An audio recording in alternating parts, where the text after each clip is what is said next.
Hello and welcome to the Doylestown Democrats Vote Local interview series. I'm Judy Dixon. I'm a committee person here with the Doylestown Democrats.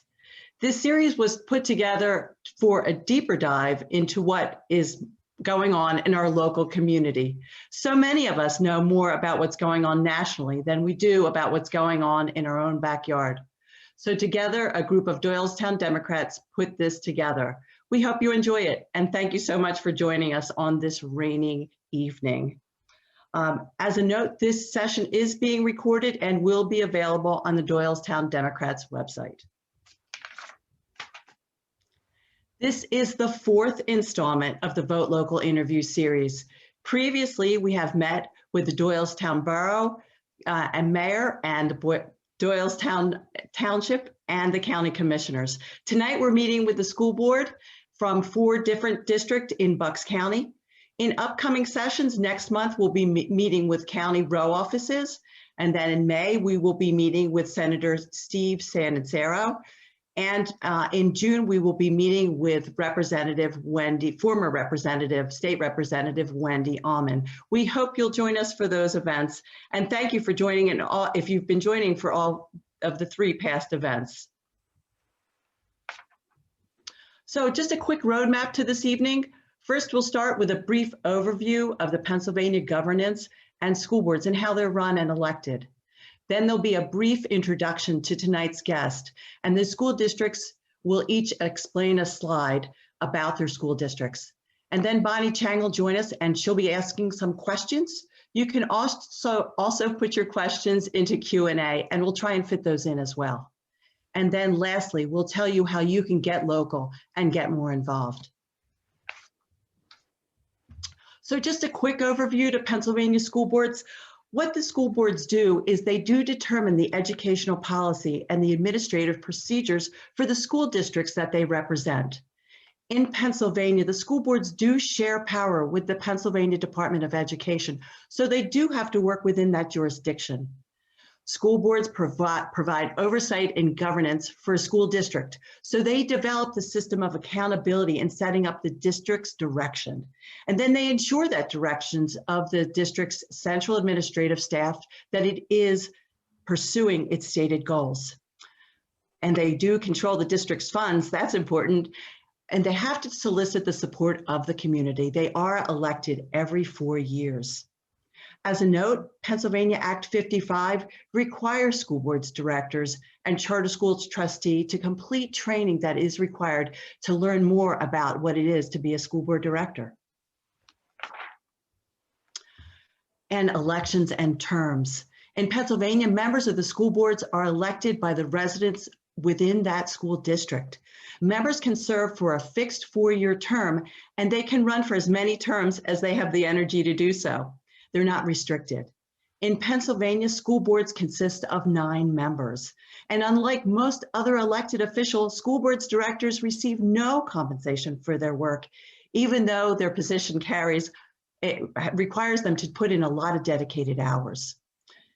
There is the Pennsylvania School Board Association, which does support school board directors, and it is an advocacy group for the school board directors. In Bucks County, there is 13 different school districts, and we are fortunate enough to have 4 of the school districts represented here this evening. The Bucks County supports over 96,000 students in over 270 schools with 9,000 educators. In addition to the different school districts, there is also the Bucks County Intermediate Unit, which also serves as a support group to Bucks County schools, both public and private. So moving on to tonight's programs, I'm going to do some quick introductions of the school board's directors. First, from New Hope Solebury School District, we have Liz Sheehan. Liz is the president of the New Hope Solebury School District, and she is currently the school board president. She is currently running for a 2nd term. She is a member of the Curriculum Committee, the Equity Committee, and is the board liaison to the Wellness Committee. She's a parent of 2 children within the district, and she's a freelance art curator with over 20 years of museum experience. Welcome, Liz. Next, we have John Panofsky representing Centennial School District.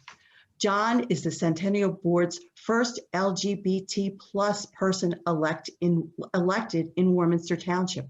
John holds a BS in Education and Secondary Education from Temple University. He also has an MA in Holocaust and Genocide Studies and a JD from the University of Richmond School of Law. John is a research team coordinator for a major background screening company, and he lives with his fiancee, Joe, and their cat, Kat. Welcome, John. Next, we have Tierra Kannan, who is representing Pennsbury School District. Tierra was first elected to Pennsbury School Board in 2015. He was re-elected again in 2019, and he served as the board president in 2019 and 2020. He's an engineer with a master's degree from Penn State. Welcome, Tierra. And lastly, we have Tabitha Dell'Angelo. She is representing Central Bucks for us this evening. We were not able to coordinate with Central Bucks School Board to get an actual director, but we're so glad that Tabitha could fill in for us this evening. She is running for the school board for Central Bucks. She is a professor at the College of New Jersey, and she holds a PhD in interdisciplinary studies in human development.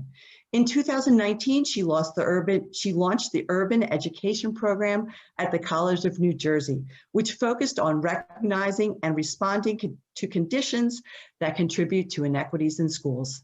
Tabitha has worked on a variety of projects aimed at working with underserved communities to create positive change.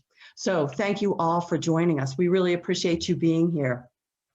What we're going to do now is we're going to have each of the school board directors and representative go through and discuss the slide on their particular school. So Liz, we're going to have you start us off with New Hope Solebury School District. Okay, thank you so much, Judy. Welcome everyone. Thanks for attending tonight.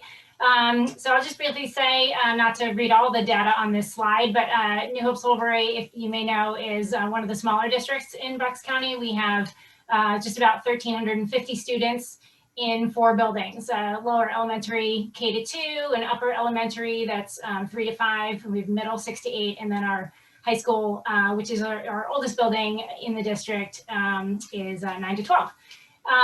So again, we're a smaller district. We have a really nice faculty-student ratio with smaller classes, which is a nice advantage of our district. Let's see, what else can I tell you? We are, as far as current status of our schools, our buildings have been open since November. We were all virtual in the first marking period, and then our secondary students went back for 5 days starting in November. Our secondary students 6 through 12 have been hybrid, and we're currently voting this week actually to return everyone 5 days for the 4th marking period, which starts in mid-April. So we're optimistic, given our low case numbers for COVID, that we can make that happen.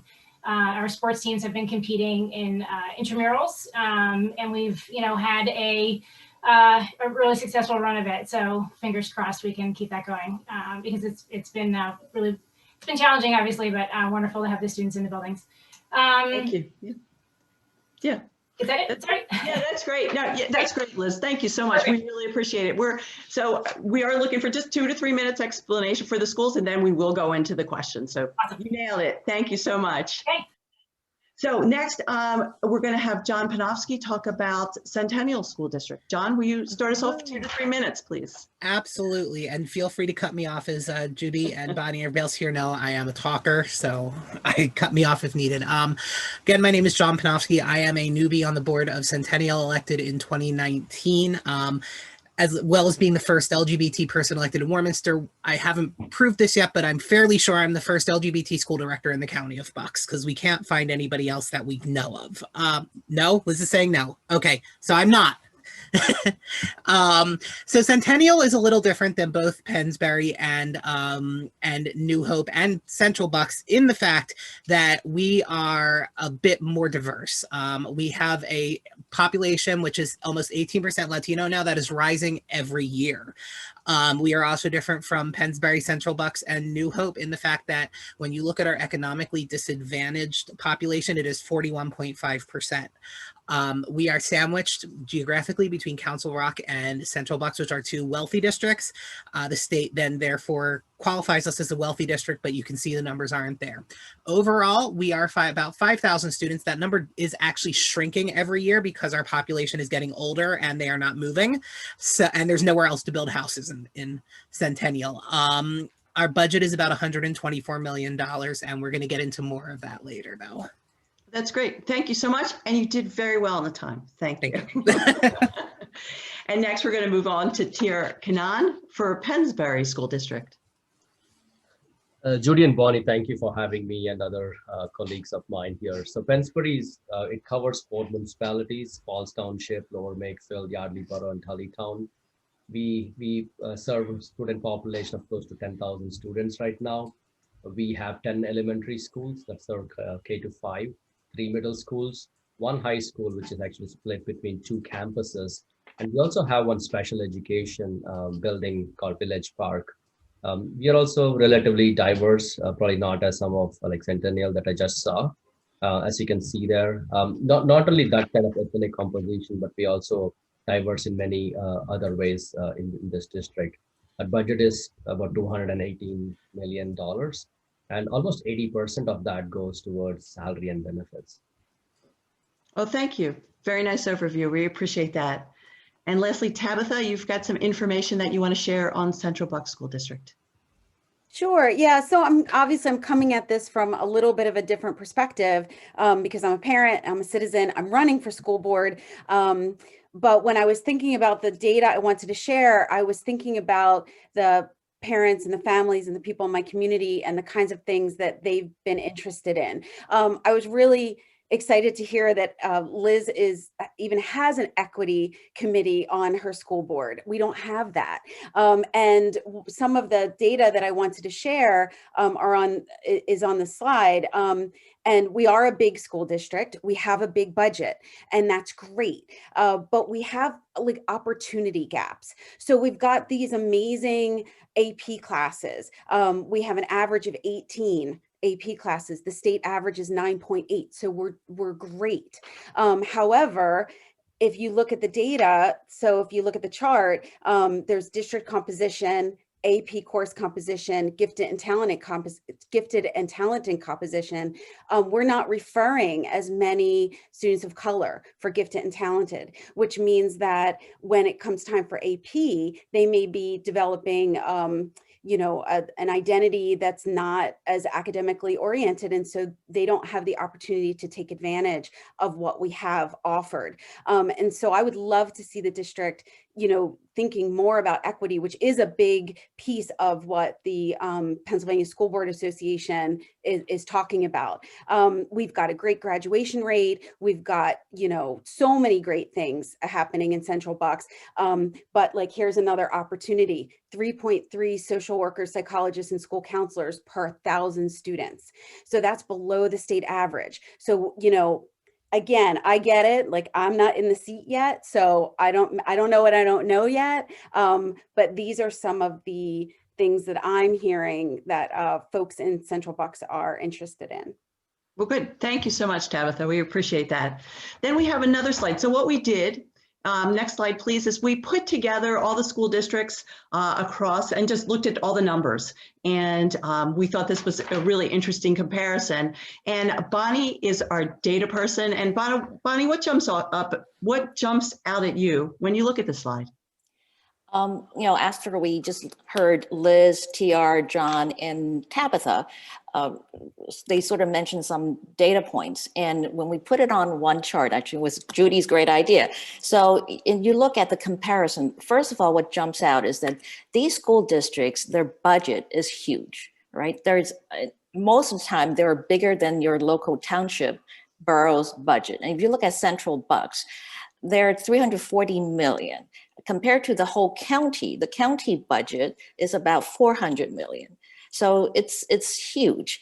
And as they mentioned, that most of that budget goes towards salary for teachers and staff.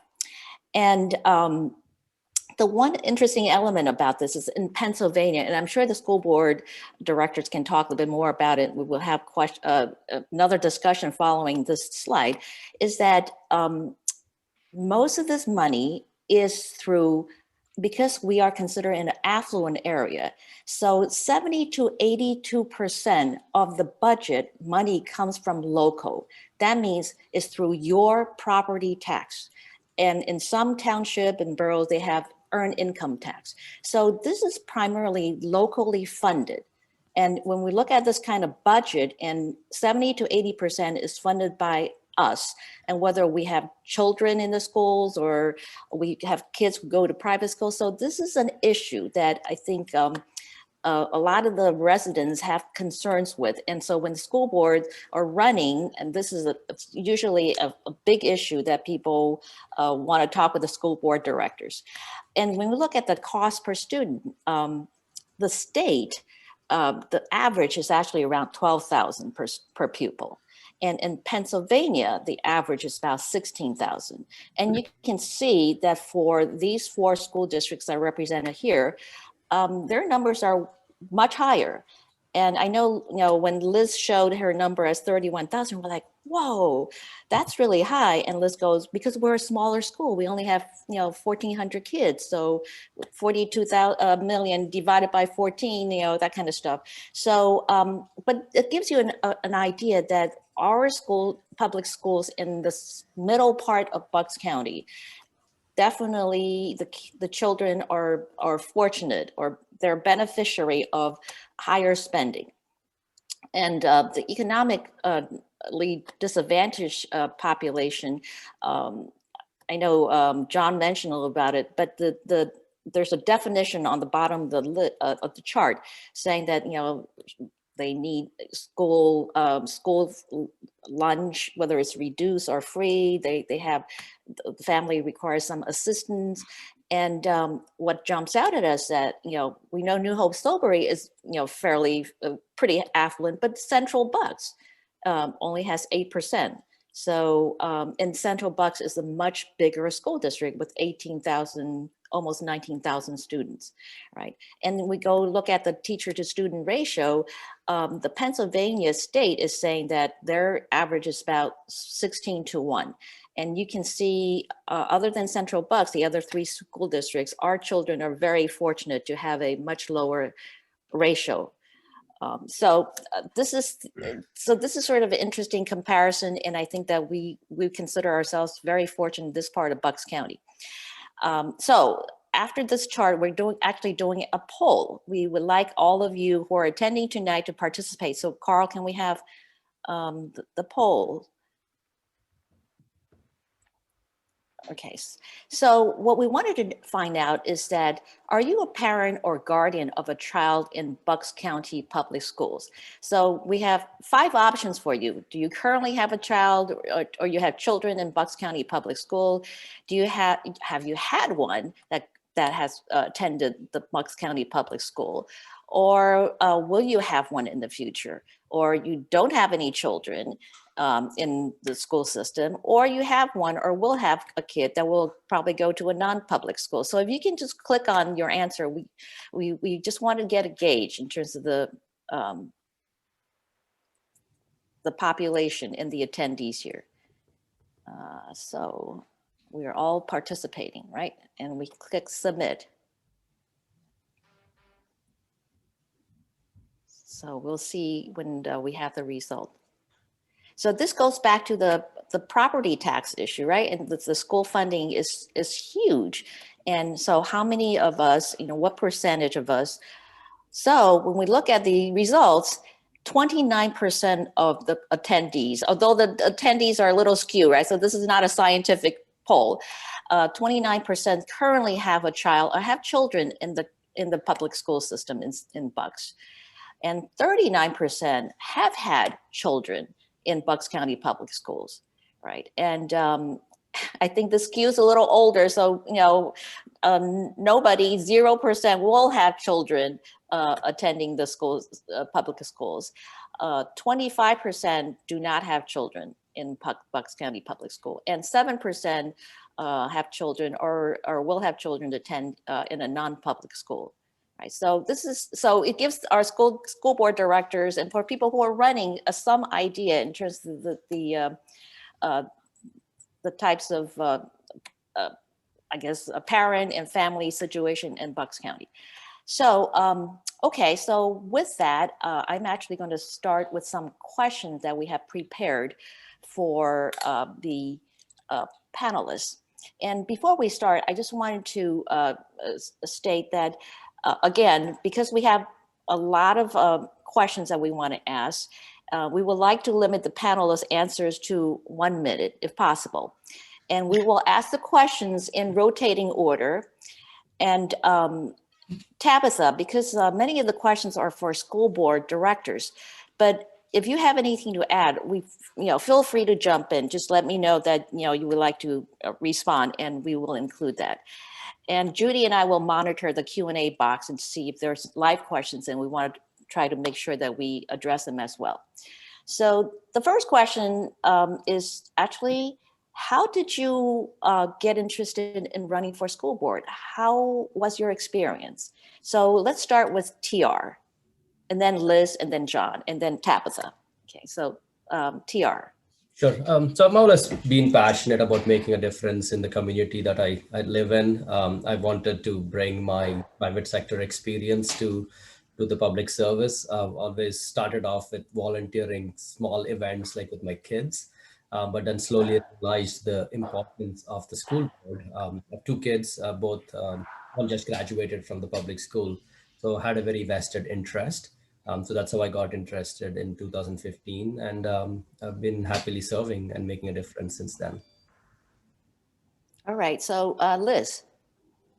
Similar to TR, I have 2 kids in New Hope School, so I was interested in what was happening, how to make a difference, and then after the 2016 election, started thinking more seriously about what that might look like, what service would look like in the school system. And then a debate nearby in a nearby district over climate change and textbooks really lit a fire under me and started thinking about school board. And that year we had 4 open seats and ran successfully with a slate of other Democrats. Okay, and John? I'll try to keep this to a minute. It's a story. In 2013, so I grew up in Council Rock, and my father moved into Warminster. So 2013, I came up from Virginia where I was going to school and noticed that there was nobody running for my Democratic committee person. And I wrote my name in and got a call from Brian Monroe, who's now our county clerk of courts, saying, hey, you have an education background. Have you ever thought about running for school board? So that was 6 years. Every other year since then, I got a call from Brian saying, hey, are you thinking of running for school board? Are you thinking of running for school board? Are you thinking of running for school board? And finally, after moving back home and realizing that Centennial had really gone down since I was in high school, it was a good district when I was in high school, and it now ranks among the bottom in Bucks County in testing scores. I realized that the reason was that the board was all the same people who had been there forever. One of the people I ran against was 41 years older than me. And they had been entrenched and they were not doing anything, and they lost their passion. And because that, our schools were suffering. So in 2019, I finally gave in and I ran after 6 years of being asked. And, we got 4 new people, 5 if you count Charlie Martin, but I'd rather not. 4 new people on our board this year, and the difference is already noticeable in our district since we got these new voices. So. Great. So Tabitha, what made you decide to run?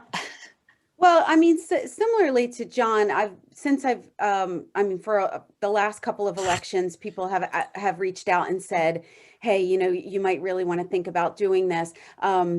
And really, it's because I've been to quite a few school board meetings where I've just been troubled with the way it seems to me that teachers' professional knowledge is not being respected. The support staff, the counselors, the school psychologists, I feel like there hasn't been a lot of support for what they're telling the school district they want and need.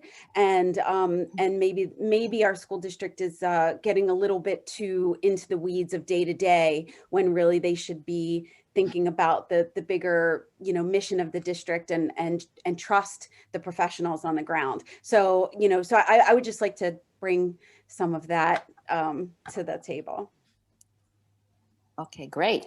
Thanks. One of the questions that some of you have already, Liz, you already mentioned, is how are the school districts addressing COVID issue? I'm sure that is still a very hot topic. So if you could just quickly give us an update as to your school district's plan to open up in this, COVID environment. So I'm going to go with Liz first, and then John, and then TR. Liz. Sure. So as I mentioned, we were closed for the first marking period, which happened a little bit abruptly. We were all set to open and then realized just the numbers in our community were too concerning. So we took the measure to close for the first marking period and just, get our virtual school underway, make sure that was strong and running. So in our elementary school, we have dedicated virtual teachers for each grade. And our small district size allows for that. In the secondary level, we're hybrid, where kids are in 2 days, out for 3, and when they're out, their classes are live streamed. So they have instruction for 8 to basically about 8 to 1. And the students that are in the building are at the same time, they leave, no one eats lunch. So that kind of it's taken a lot of logistics to work out the school day. But so far it's been successful. We've had no in-school spread. We've had very low numbers in the community since then, nothing attributable to on-campus schooling. So, we just take it, honestly, week by week, and make sure that we're constantly checking in with other school districts to see how they're handling different challenges that come up. Our teachers have been incredible. Our staff has been incredible, just really working collaboratively to overcome this incredible challenge. But we're looking forward to summer to see how this experience will strengthen the district in the future. So, fingers crossed. Thanks. So John and TR, before you answer, I also would like you to incorporate some of the challenges you as school board director face. I'm sure you've had a lot of pressure from parents, demanding school opening and what have you. So if you can just incorporate that a little bit into the answer about how did you address the COVID issue? So John. Sure. Interesting day for this, because I got very badly attacked today by those people on Facebook for posting something that said basically, I'm not 100% sure secondary students should be going back 5 days a week right now.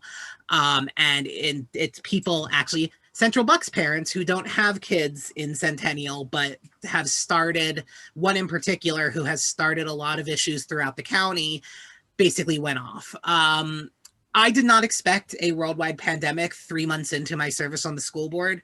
And for those of us who were in the class of 2019, I think that we've had a very different experience where we haven't had the opportunity to learn how to run the district. We're learning how to run a crisis, basically. There is a lot of pressure to reopen. Right now, our elementary kids are 4 days a week. Our high school kids are on a rotating 2 days, 1 week, 3 days the next week schedule. There was last night the idea that, like New Hope, we will be going back 5 days a week for everybody mid-April. I don't know how I feel about that personally. You have to, when it comes to listening to people, this is one of these areas where I had to think long and hard. Do I vote my conscience, or do I vote the conscience of the vast majority of the people who elected me? Because we had a poll that said 80% of the parents wanted their kids back in school part-time when we were deciding whether or not to go hybrid. Personally, I wasn't ready for that. I didn't think it should happen, but in this case, I did listen to my constituents because I am there representing them, and I did vote to reopen hybrid. So I think you do get a lot of pressure. I saw, and this is the last thing I'll say, is I saw somebody put up on social media that school boards are keeping schools closed for political reasons. And my only response to that is, if you think that's the truth, then you should spend an hour with a school board member going through their email inbox, and you would realize that keeping schools closed when it comes to politics is the stupidest political decision we can make, because nobody wants our schools to be closed. We don't want them to be closed. Nobody wants them to be closed. To quote my school board president, we have to come up with the best of the worst in this situation right now. Okay, thank you, John. Yep. So TR, so what's your experience? So just to give some background, right, as you all can imagine, none of us are experts in infectious diseases. Here, our administration didn't leave us with a pandemic handbook. And when all this happened, we expected we'll get federal guidance, and we just had to follow that. We never, none of us imagined the school boards are going to be making such important decisions. And we also got conflicting guidance, right? So from the CDC, from the federal government, from our local Bucks County, and we didn't know what to do. The only thing I knew was there's no right answer. And whatever decision we make, how do we know whether that's right or wrong? We'll only know that in the future, right? So we were like being very conservative. Yes, a lot of parents wanted a choice, like they wanted either come or not come. Teachers also wanted the same thing. But the problem was, if you give one group a choice, you cannot give the other group a choice. I think that was one of the challenges we had. But we came over it, we overcome it. We started virtual, we wanted to be careful. A couple of months later, we brought in our special education kids 4 days. Then slowly we brought in 2 days. And now we got elementary kids 4 days, and then we're going to bring our secondary kids. One thing we did do is we bought these special air filters. We talk about it all the time. It's very safe. Like every classroom, every room actually has it. It removes not only the COVID coronavirus, but any kind of viruses very, very quickly. So we're feeling good about it now. All right, great. Okay, so now that the Biden administration with Congress passed this 1.9 trillion American Rescue Plan, so they're providing additional fundings to the schools, right? So what are the school districts' plan to use that money to, improve, support COVID opening? So John, you go first. So we're not going to be getting a whole lot of that money. That's the first thing. Of that 1.9 billion, I think Centennial over 4 years is getting $4 million. Okay. A lot of that money is going to go to urban districts. A lot of that money. So with the last round of stimulus, the single largest area that got money was Agora Cyber Charter, which got $20 million from the last round. So we're not going to be seeing a whole lot of that. A lot of that is going to help make up, at least in Centennial, gaps between our budget and our tax intake, because that's how we get our funding. What we have left, I'm sure, will go into buying PPP supplies and cleaning supplies and making sure that our school buildings themselves are safe for our students, cleaning supplies, things like that. But yeah, our districts are not going to be seeing a whole lot of that money. Okay, so TR, what about you? Like, very quickly, I mean, the way it works, it feels like similar to our vaccines, right? The state gets the money and then the state decides who gets it. We're not expecting a lot too, so we're waiting to hear back what the state gives us and then make a decision at that point. Okay, and Liz? New Hope is going to realize, I believe, somewhere around $330,000. So it's, and I have not spoken with the administration yet on how they plan to spend it, but I imagine it's going to be, facilities, operations, supplies, that kind of thing. Okay, so since we're talking about money, finances, and I from talking with the school board director, who's saying, wow, it's actually finance is one aspect that most people were surprised to find that it's a big chunk of what school board directors have to deal with. So, and I also know that when a lot of the most frequent questions that were asked of the school board directors are you going to raise my taxes? Right. So because you do set the tax rate applied to the taxpayers, and a lot of decisions school board directors make do affect property values. So can you briefly explain your experience in how you go through this type of process? So we'll go with Liz first. Oh, did I just start with Liz last time? Okay, no, Liz. Right. Okay, Liz. All right. Okay, all right. Sorry. So yeah, it's a very most frequent question. And there are a lot of things I can say about it. One is that just to set the stage, Pennsylvania is ranked toward the bottom of all 50 states in how much money they spend on public education. I want to say it's somewhere between like 44th and 47th on the list. So it's pretty abysmal. And because of the ranked relative income level in New Hope Solebury, we only get 15.5% of our revenue from the state, 0.2% from federal. Over 80% then has to be made up by our taxpayers, 60% of whom don't have kids in our district. And so, and I also want to remind our people in the audience that school board members have to reside in the district in which they serve. So any tax raise is, affects us personally as well. So there's always that to, I like to remind people I'm raising my own taxes. And so the state, every year sets an index. The Act 1 index this year is 3%. That is the maximum you can raise unless your district qualifies for exceptions for things like retirement and special education funding. We look at that very seriously. We talk with our business office. We have an incredible finance chair. We have a lot of conversations about what we need, what we can afford, and we do our best. And so there's, around that conversation is a lot of advocacy that school board members have to do with your representatives. And so they understand, our hands are kind of tied as far as the amount of revenue that we can expect. And it's a burden on our taxpayers for sure. Okay, so next is John, right? Yeah, so I guess that is the number one question we get asked. And honestly, the answer is, at least in Centennial, yes, and I really don't want to. But the way Pennsylvania has education funding right now, it is inevitable that we do it because we wouldn't be able to fund our schools otherwise. Centennial is very lucky that at least for this year, the chair of our finance committee on the school board is a school district CFO. It's actually TR's CFO in Pennsbury, who was the Centennial CFO for many years. So he knows this stuff. This is what he does for a living. One thing, we have tried to do, at least in Centennial, is we have this Act 1 index, and this Act 1 index, this big thing says the state tells you the maximum you can increase taxes without going to the courts and asking for more. This year it's a 3%.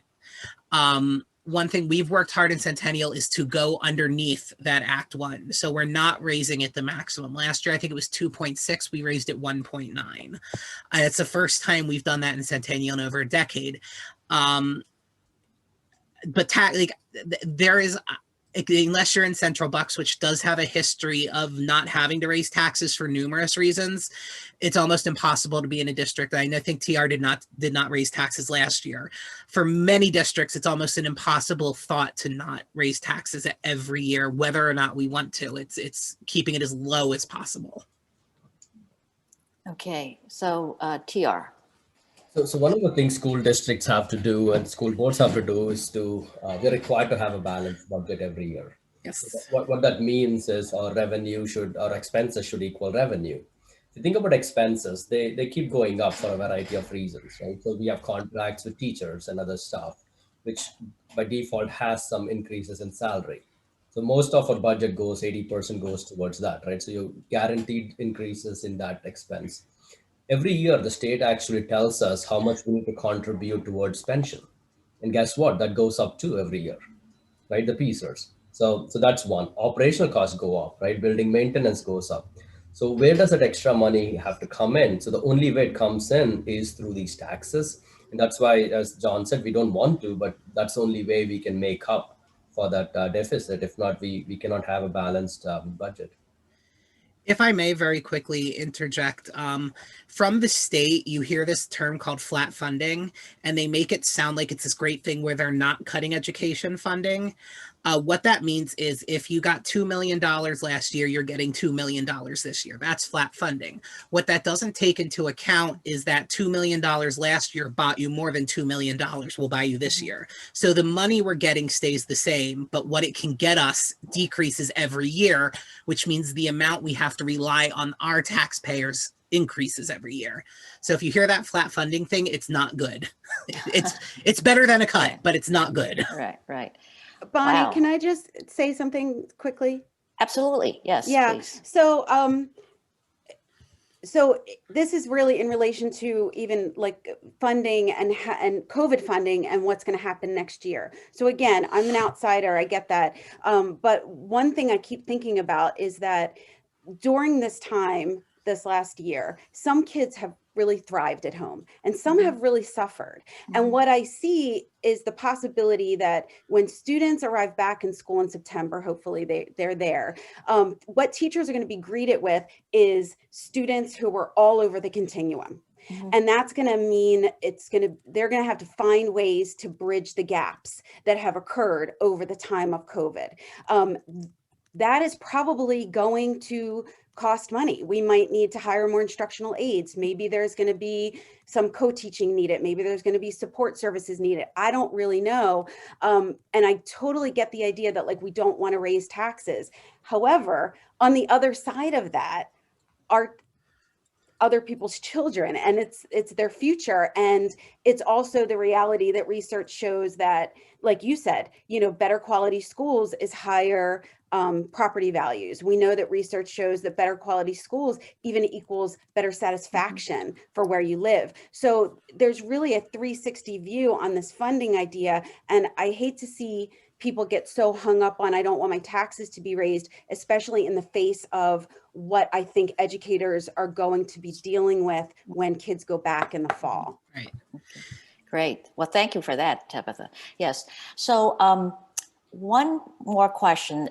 This actually goes back to that statistical comparison. And I just wanted to ask the three school board members. So if someone were moving into an area, so how do they decide what makes a school district better? Do you look at the metrics that we presented, like cost per pupil, teacher-student ratio? What would you look at now that since you've been, on the school district board? So I'll go with TR first.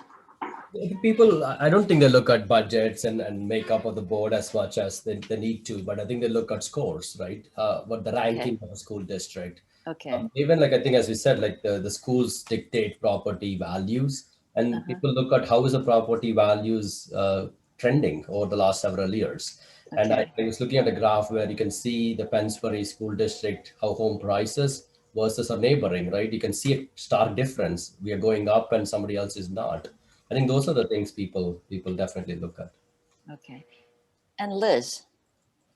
Sure. Well, I can tell you from my experience as a parent, we were looking both at Central Bucks and at New Hope when we first moved here from New England about 7 years ago. And it really came down to me as a parent that I wanted a smaller school district.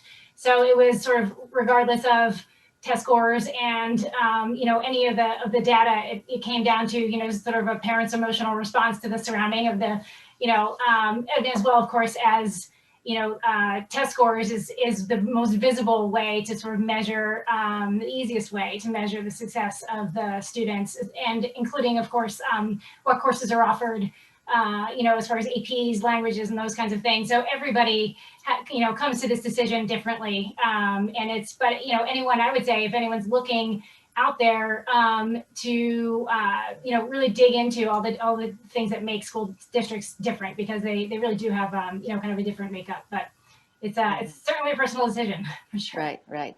And John? So my parents, I spent the first year of my life in Bensalem, and my parents moved us to Council Rock because of the schools.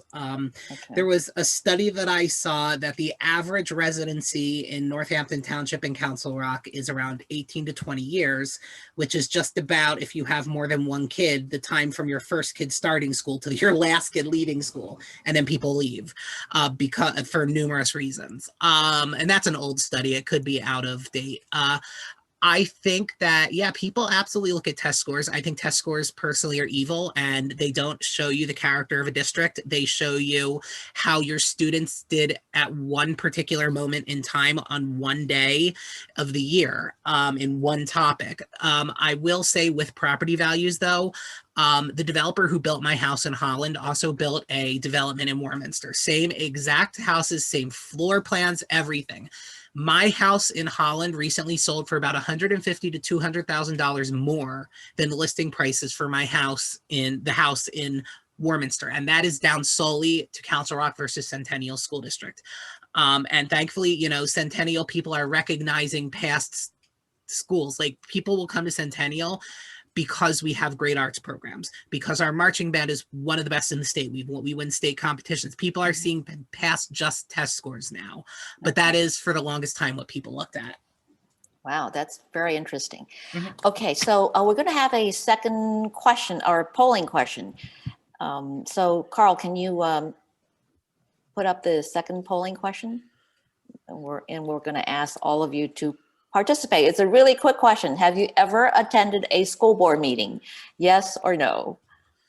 And if you can click on your answer and hit submit, we'll see the answer.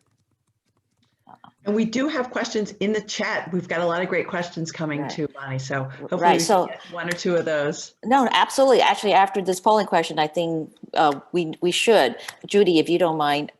Wow. Okay, this is pretty good. 59% of people have attended a school board meeting and 41% have not. Okay, great. So Judy, actually, this is great timing. So let's address some of the questions that people just submitted online. Yes, so there's been a lot of great questions. David O'Donnell's put in a couple of them, and one of them is really good. It's about COVID. Are you incentivizing teachers and school staff to get vaccinated? I don't know where you left off. Maybe TR can start with that one. I think because of the rules the Governor Wolf came up with, the teachers get preference. And when J&J got approval, I think they worked with, I think they did a great thing. They worked with the IU. So all our teachers, all staff members were able to get in front of that line. I think that's the main incentive. I don't think there's anything other than that. Would they have to get vaccinated? I mean, No, so No. we cannot require them to get, we encourage it. But I think we cannot require them to get it. You Right. legally cannot require it. Okay. Yeah. We had about 95% of our staff elect to get vaccinated. Oh, Yeah, that's good. ours is super high. It's in the 80s also. Wonderful. Good to Yeah. hear. That's good to hear. So there's more, but Bonnie, I want to, if you have other questions, we can come back to these two. Oh, sure. We have lots of questions. We have lots of questions. So one of the things that I think we are interested from the school board directors is like, when should parents contact you versus contacting the administration? Like, when they have issues and what have you? So when do they deal with the school board versus the principal or counselors and what have you? So let's go with Liz first. Sure. That's actually, it's kind of difficult because it's a case-by-case basis. But I mean, I think parents need to remember that the school board's job is governance, not management. And so if it's a classroom question, you obviously start with your teacher. You'd start with your principal. A lot of what we do is absorb questions and refer them to the superintendent, to sort of triage to the appropriate person. So, I mean, it's always, we always welcome questions and comments and input from our constituency, whether or not they're parents. And if it's not a question that, is something that we can speak to, then we find the right person. So it's a lot of what I do is, kind of forwarding emails to the right. Okay. All right. So John. For general comments about the district, feedback on general programs, things like that, that's sometime you can definitely reach out to school board members. If there's an issue where your child is having a particular issue or there's an issue with the teacher or something like that, my first question, if you emailed me, is, have you reached out to the teacher? Have you reached out to the building administration? So Liz is right. We do a lot of sort of farming out the questions that go to us. So yeah, for parents and for residents out there, like if you want to talk about taxes, if you have something to say about taxes, we're your people. I can't promise you I have great knowledge on the finance section of it, but things like that, like overall governance of the district, larger, broader questions come to us. Specific things go to administration, go to teachers. Start there and work your way up is the best thing to say. Mm-hmm. Okay. All right. So TR. Very similar things. I think depends on who's asking the question. If it's coming from parents, it's about their kids. You follow that hierarchy, right? So teacher, principal, etc. But sometimes there are community members who don't have kids. They want to know about a variety of things. So they sometimes come to us, and it depends on the question, we answer it. One thing I'll say is every month we meet to make decisions. The agenda is open to the public a couple of days before the meeting.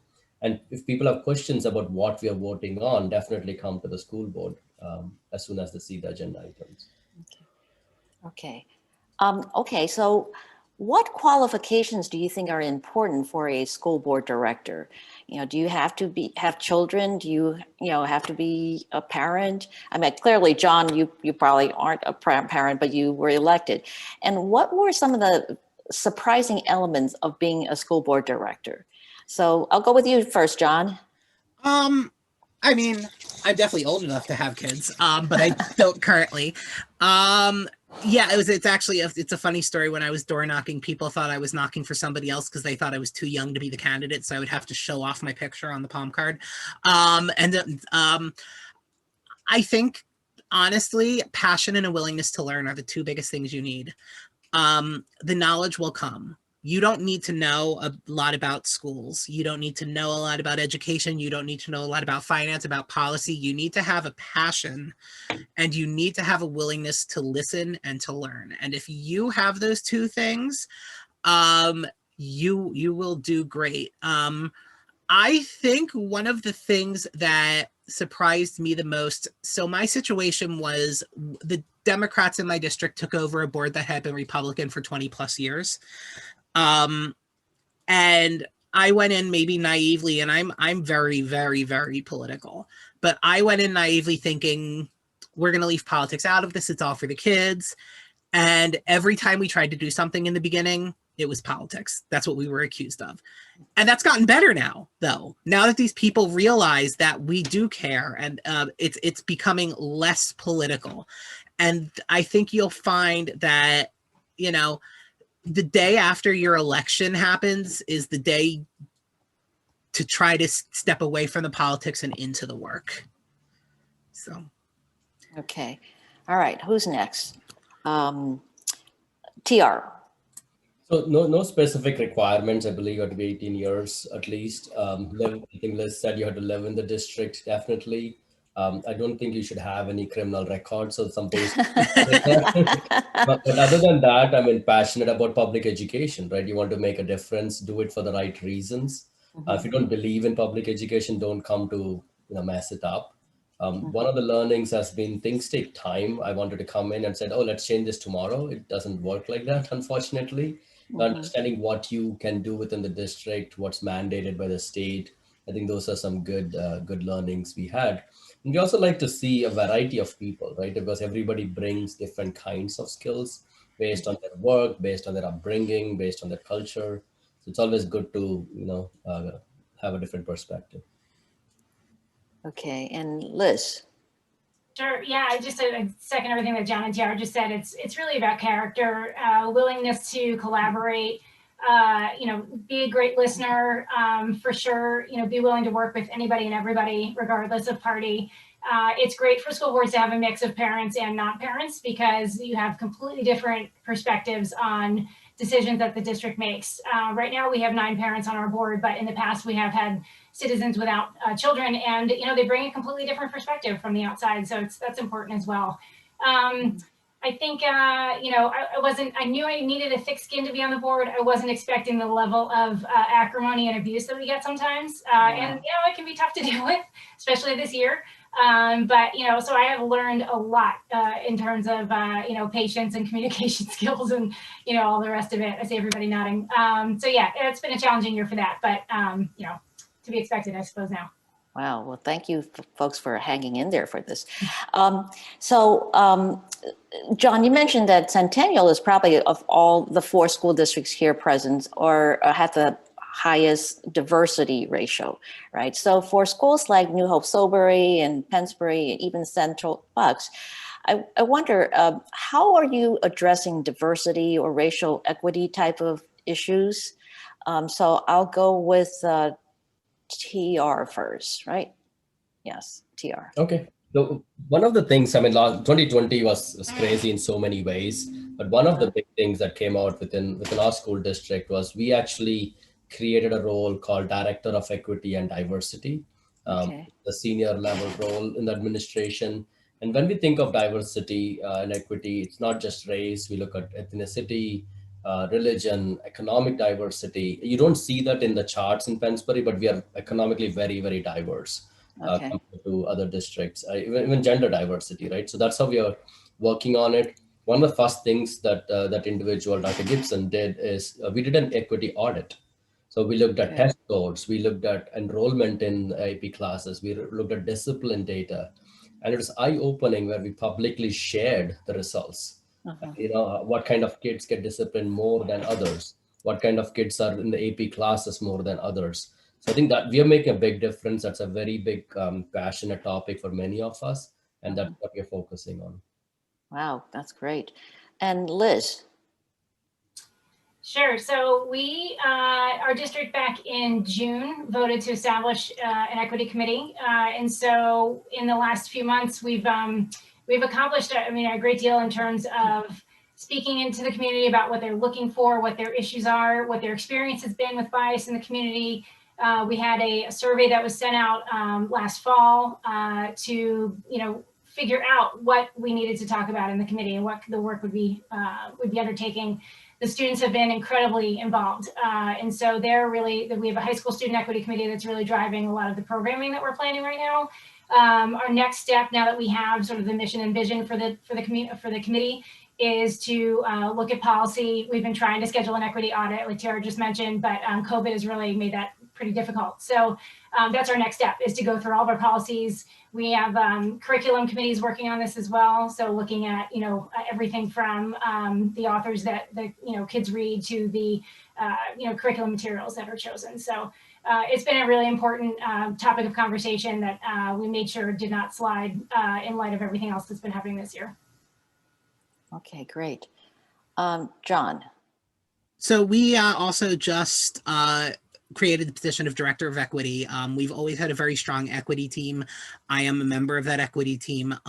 One of the big things in our district is that our administration and school board did not look like our community.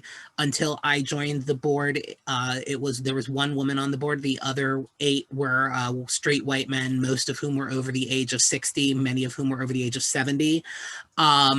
And so we've done a little bit better where we have increased the gender ratio. And then, as I said, I'm the first LGBT person, but it is still says something that I'm the face of diversity on my board. And it's not something I like, because I think our board and administration need to look more like our people. I will say one of the great things, we did just hire a new superintendent, Dr. Dana Benton, who happens to be the only Black superintendent in all of Bucks County.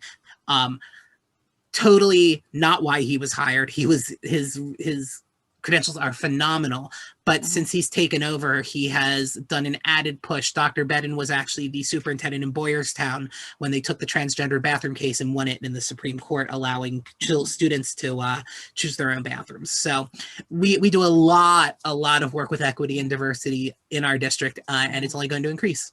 Right. Okay. So, wow, we're I'm having such a wonderful time learning, and we have 2 more minutes left. And so I have one last question. However, I have noticed in the Q&A, people have asked some advice from you to the candidates of people who are running for school board. And we're not going to spend time dealing with that right now because John and BCDC folks are assembling a panel just to support the school board candidates. So they're going to go into a whole hour-and-a-half session on giving them advice, coaching school board candidates. So we're not going to address them today. So, but the last question is that we know school board are like judges. They are nonpartisan, right? Because you want to improve the public education systems. So does it make a difference being a Democrat serving in this role? And if it does, well, I'm sort of interested because in New Hope Solebury, it's a 9-0 Democratic board, and so is Pennsbury. So does it make a difference versus some places like Central Bucks where we only have 2 out of 9? In Centennial, you have a majority. So I'm going to ask TR to answer the question first. I like to think it doesn't and it shouldn't.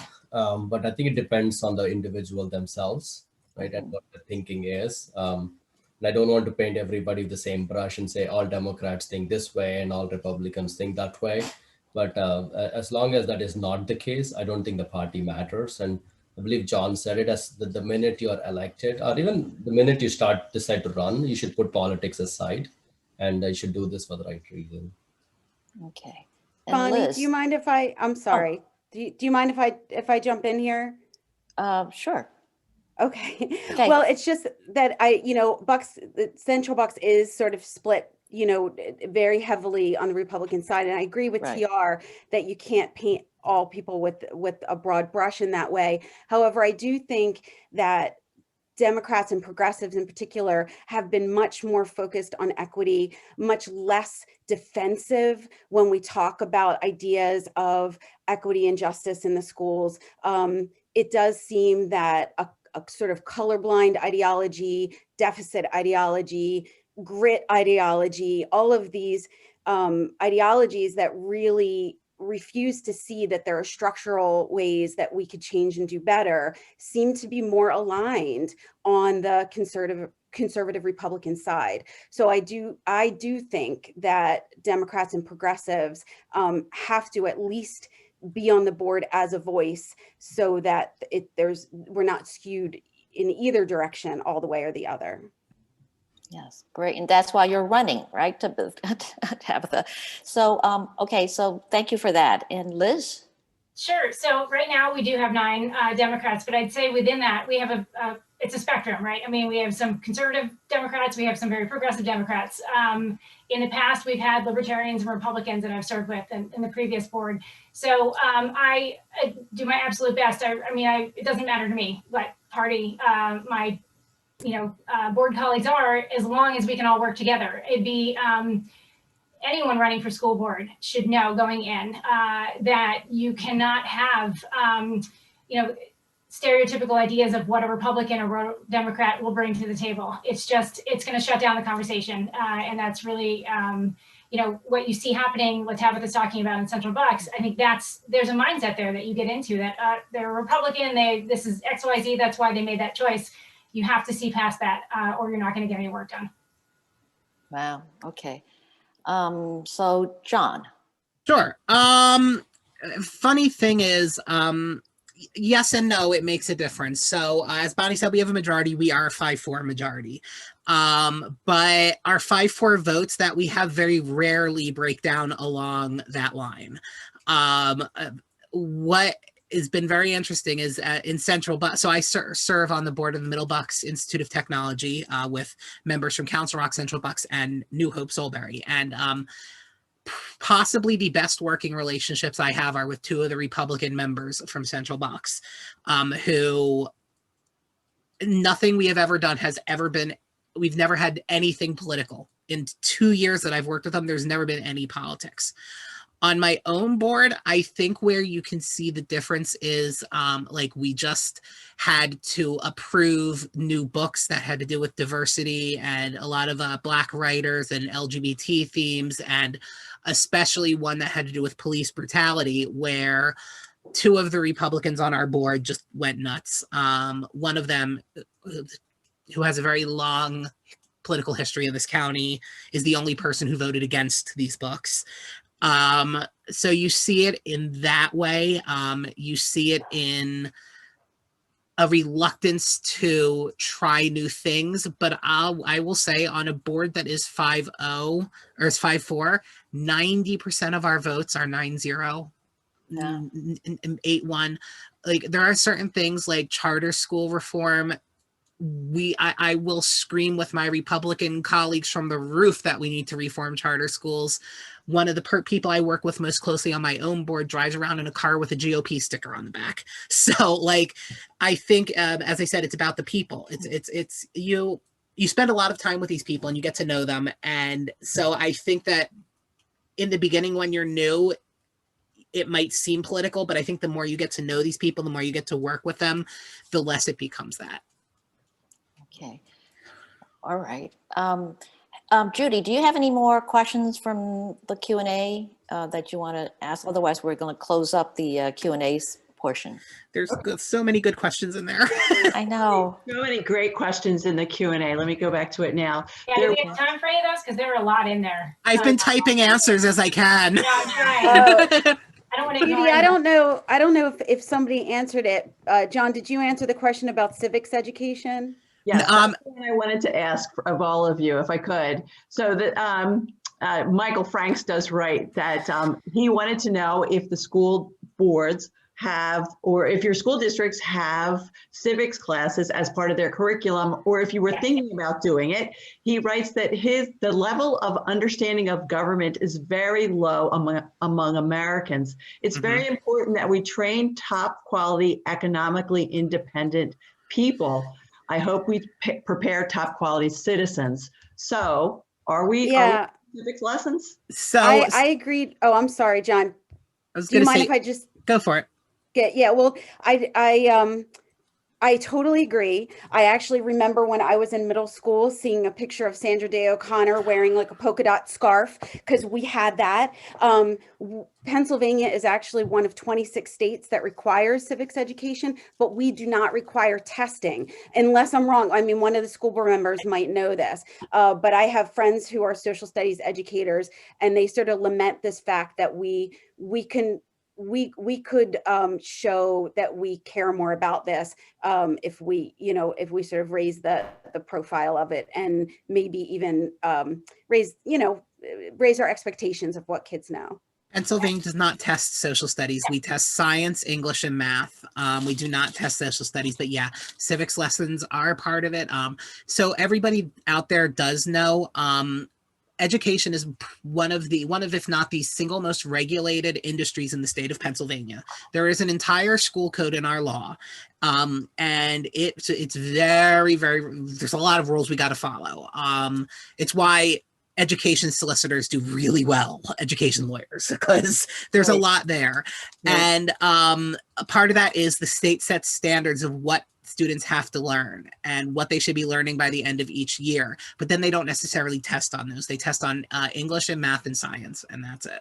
Okay. So that's good to know that it's required in Pennsylvania schools. And I think just one last question that I do see here, Bonnie, is where can school board candidates, because there are people that are here, where can they find, how can they register for that session?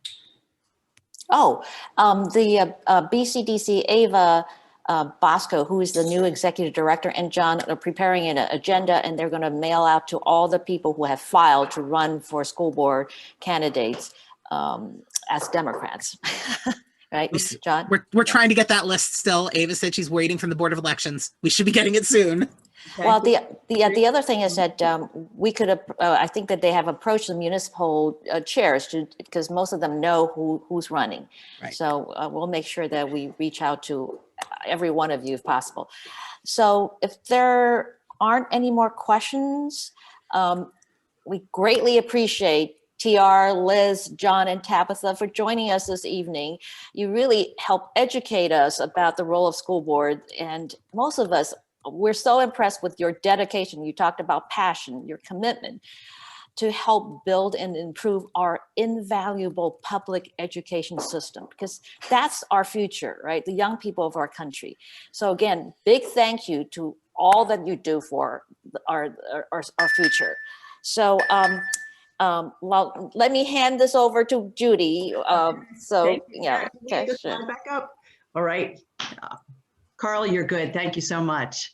So I hope we've all learned a lot this evening. And as Bonnie said, we really do appreciate the school board directors and Tabitha to join us this evening. So now how can you get more involved? Well, you can actually, we just talked about going to your Doylestown Democrat or your local Democratic committee meeting and finding out more about how you can run for school board and learn more about that. But you can also attend a school board general meeting or a committee meeting. So there's finance, there's facilities, and there's curriculum meetings. The space is limited because of COVID, and they are posted on, you can watch them on Zoom or on cable through Comcast or Verizon. Now, some committees meetings will be closed if they're under safety or security reasons. So, but do attend a school board meeting. If you're coming with a group and you all have an agenda, please try and ask, put your questions or comments in with just 1 or 2 people. I think as we've heard here, here this evening, the school board directors, they do listen to the people that are attending, and the meetings can get very long if there's a group just kind of repeating the same questions over and over. So they do listen, so that's just a good way to do it. So do speak up, do come to the school board meetings. Also, do know the difference between when you should be addressing the school board versus the administration. So that's key. As I mentioned, please attend a local Democrats committee meeting. If you're not in Doylestown, you can go to Bucks County Democratic website. You can go to the calendar and you can find the committee meeting that's local to your area. You can also volunteer, join Rise Up Doylestown, Bucks Voices, Indivisible. There's so many great groups out there that you can join with. And lastly, vote, and always vote. So the primary election is on May 18th. There school board candidates, there's many of them running and here in Central Bucks. Many of them will cross file.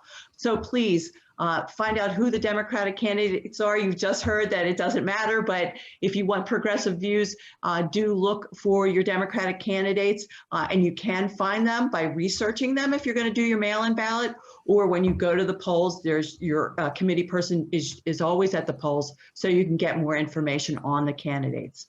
So do vote in the primary election for the right school board directors, and then vote again in the general election on November 2nd.